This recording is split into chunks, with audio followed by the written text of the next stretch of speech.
What kind of trajectory do you see where Bitcoin can become the main currency in the world, or at least cryptocurrency become the main way of storing value in the world and basically overtake the dollar? Yeah. So I always go first to, we don't need to have competition, like in terms of like a direct competition between the dollar and Bitcoin. Right. If you look at most technologies in the world, the really valuable ones are actually market expanding technologies rather than simply just market share stealing technologies. Right. So if you look at Uber, for example, Uber didn't just say, hey, I'm going to go take out all the taxis. Right. It actually drastically expanded the market for people. Now there's literally millions of people in the United States who don't have cars because they use Uber. Right. And so I think that Bitcoin is very similar in that, yes, there is a component of medium of exchange in terms of the dollar, but also there is this component of just store of value assets in general. And so when you start to look at Bitcoin specifically, I think that what you're seeing is a generational gap where young people say, I grew up with a phone in my hand. I'm digitally native. The whole idea of going to the bank and sending a wire or going to an ATM and getting physical cash is an antiquated idea in their mind, right? I one time asked my brother, he's 24 years old, and I said, hey, how do you send money to your friends? And he gave me one answer, which I expected, which was Venmo. And the second answer I didn't expect. He said Uber.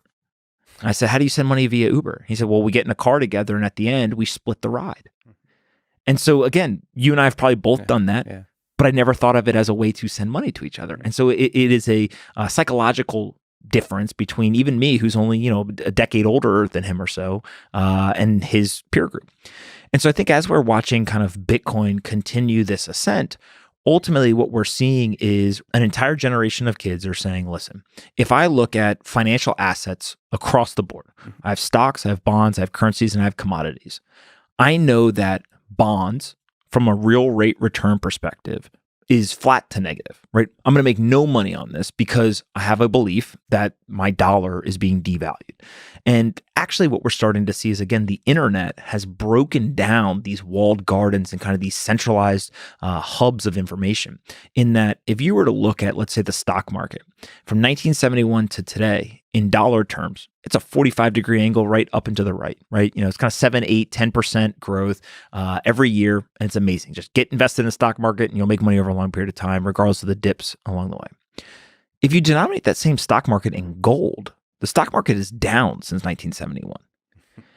And so is it so much that the stock market is accruing true value, or is it that the underlying currency in which it is denominated in is being devalued?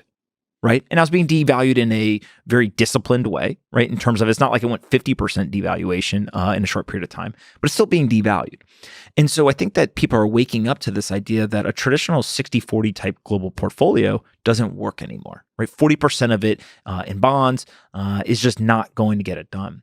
And so when you start to look at this, people first look at Bitcoin via two main ways, in my opinion. They look at it, one, as a store of value. Should I actually go and put some of my wealth there, use it as a savings technology, right? We ask people in the traditional world, if you're a teacher, a fireman, an accounting, mid-level manager, we say, hey, go do your job. Be the best in class as a fireman or as a teacher. And then, oh, by the way, you have to be a professional investor as well, because if you just put your dollars in your bank account, you're literally going to have your wealth devalued away over time. So you can't just save, you have to invest.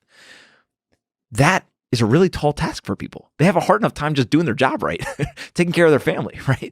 Now they got to go be an investor. So I think savings technology from a Bitcoin standpoint is, if you buy Satoshis or Bitcoin, over time it will increase from a purchasing power standpoint because there's a fixed supply and demand continues to rise. But then you start to look at, well, what other assets do people put in their portfolios? Whether it's art, it's real estate, it's precious metals, or something else.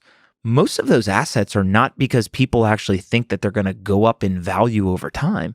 They're using them as store of value, right? The reason why somebody buys gold is because it's a store of value, right? Historically, that's a narrative-driven type asset, though, right? We tell people it's scarce. We tell people that it is a store of value. When you look at it, though, we don't know how much gold exists in the world. We have a good estimate, right? But we can't prove how much there is. We don't know how much is coming out of the ground every day. Again, great, fantastic estimate, but we can't prove it. And we don't know what the total supply. And that's what you mean by narrative driven. We can't really prove it, like mathematically. You, I, and everyone else in the world has lived in a narrative driven world for the last couple of decades, right? And what the internet and digital technologies have done is it opened up the possibility and the desire from people to have a world now where I can validate things. So when I see that headline, I want to see you say whatever happened in the news if you're the subject of the news, rather than have somebody else tell me the story. If I see that you say something is scarce, prove to me that it is scarce.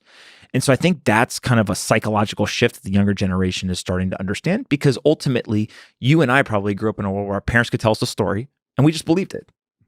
Dad or mom says it must be true. Yeah. If my brother heard a story, what does he do? He goes to Google and he looks it up, right? He comes back and usually tells my parents, "Oh, you got the story wrong," right? And so I think that provability or that validation ends up becoming really, really important. And so, look at something like gold. I think that people are drastically underestimating the shift that's underway right now. Gold is down in value since August of 2020. And so in a time frame where central banks have had historic quantitative easing, literally $6 trillion in the United States, the one asset that historically has been the best store of value and has, in 2008 financial crisis, hit an all-time high based on the government response, has actually suffered for a main part of this financial crisis. You then look at central banks around the world who have been very large holders of gold for a long time and net buyers on a monthly basis. For multiple months over the last 6 months, they've been net sellers of gold. And then you start to look at jewelry demand, so the actual non-monetary value of gold. And that demand for gold jewelry peaked in 2013 and has continued to fall since. And so what you start to say to yourself is take just the asset of gold, which is about $10 trillion market cap, and you say, okay, well, if jewelry demand continues to fall, even if it's at a slight rate, but it continues to contract, you have central banks that now at sometimes are net sellers and sometimes net buyers, right? So, okay, again, contraction there. And then from the investment standpoint, the actual price, the daily price of this continues to fall, which is a signal that there's a contracting demand from an investment perspective. That's 93% of all use of gold. Only 7% of it's used for actual technology and metal conduction and things like that. And so you have a $10 trillion asset that it appears, and again, maybe data changes and I'll change my mind and other people change their mind, but it appears is on the decline. And so if that happens, you're going to get the contraction of a $10 trillion asset. Well, where does all that value go?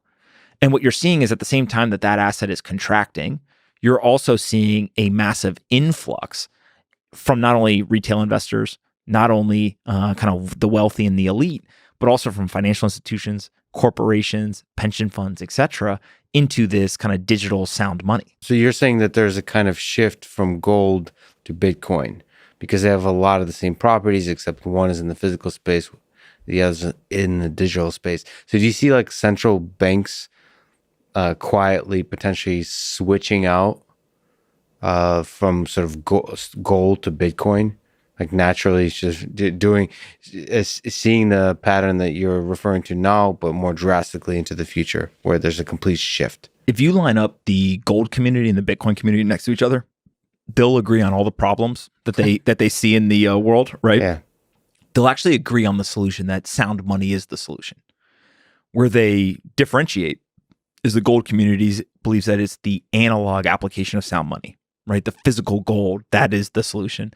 The Bitcoin community believes the digital application of sound money, Bitcoin. Can you define sound money, by the way? Sound money is just outside the system and no one can create more of it. So nobody controls it. This is scarcity is fundamental. Exactly.